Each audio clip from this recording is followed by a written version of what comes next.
All right, y'all, for the 2012 kx450, the main problem that the customer said that he was having with this bike is that the bike would not go into neutral. So the bike is actually switching through all the gears. It's switching through all the gears. It's clicking, you can hear the click.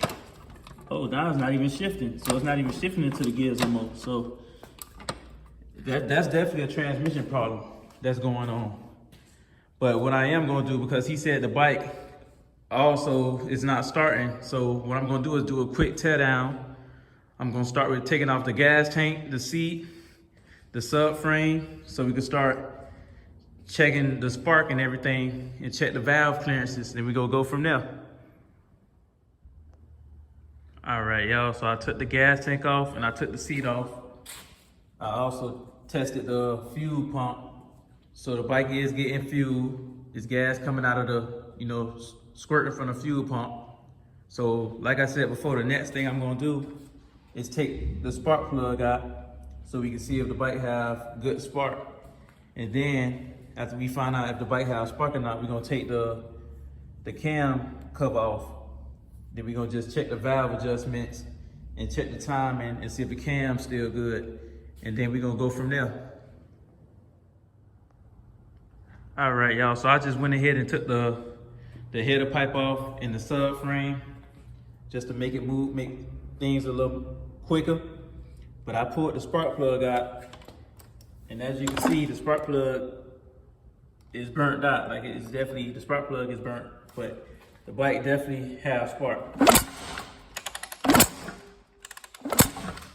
So the bike still have nice spark.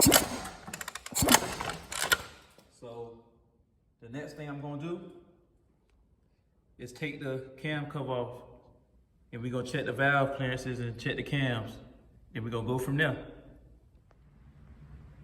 All right, y'all, before I check the valve clearance, the first thing that I did notice is that the timing was off.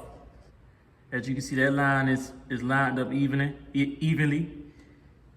and that dot is not lined up evenly with the cylinder, with the valve head. And then down here, the mark is lined up. So his timing is definitely off. And one of the things that could have caused that is that the cams, like the timing could have jumped, or his cams, he's gonna need some new cams. So what I would recommend is for him to get some new cams and a new timing chain. But next thing we're gonna do is check the valve clearances, then we're gonna go from there.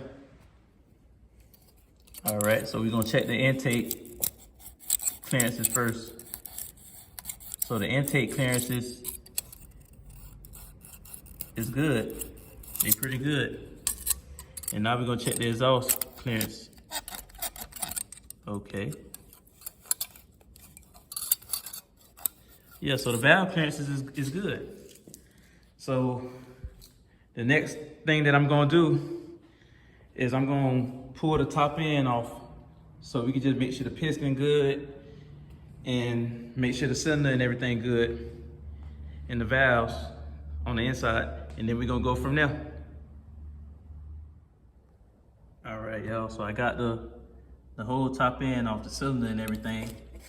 And one thing that I noticed is that the piston has scratches on the front of it, and I can feel these scratches. So a sign of a piston having scratches could be a bad crank, a crank that's wearing out.